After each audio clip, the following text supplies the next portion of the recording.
When my parents were serving as officers in Singapore, I went to a camp, a youth camp, and I remember in that service that I went forward, and at that point, it wasn't a bright light or a big transformational experience. It was this still, small voice deep within me that just came to the forefront and said, you know, I want you to be a Salvation Army officer.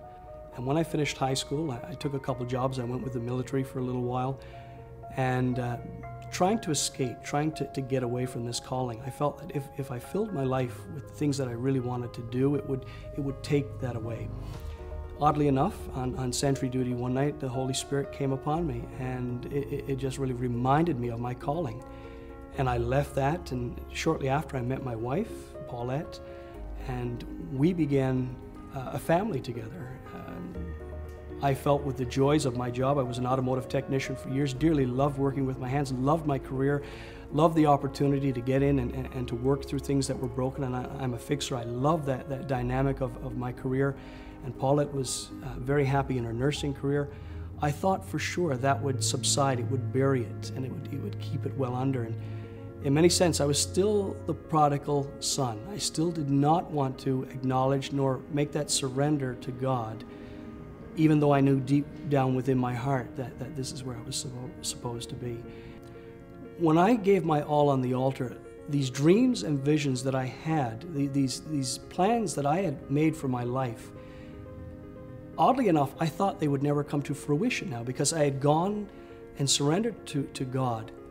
But the amazing thing is, He took those dreams and those visions and those plans, and they intersected were right where I am right now in my moment, in my calling, in my officership journey, that the things that I had hoped and dreamed for, even more than I've hoped and dreamed for, He has allowed me to enjoy and to experience and to embrace as an officer of the Salvation Army. In the work that I do now among the homeless, I've been able to walk in some very dangerous areas. I've been able to share in conversations with individuals who are in the midst of shooting up drugs.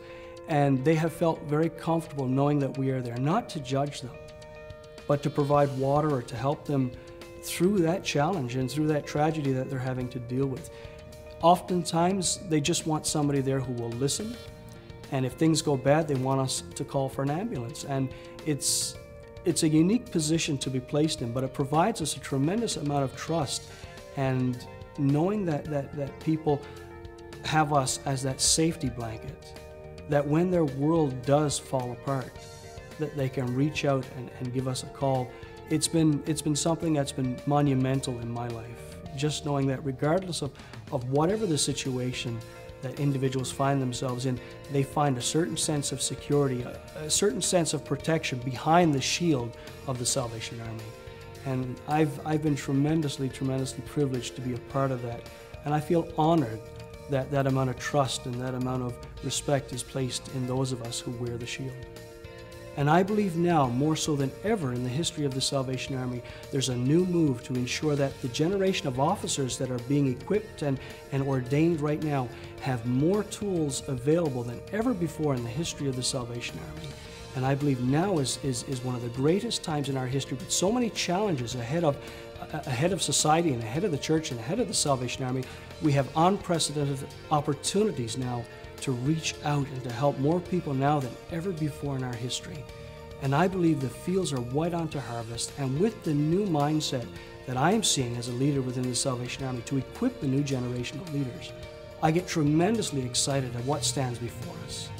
It may not be in many regards the army of my father or my grandfather, but it's a new army being reborn with a new identity in terms of our outreach methods, our motivations, our mission, that we are becoming even more practical to meet the needs of today than ever I believe we've been in the last 50 years.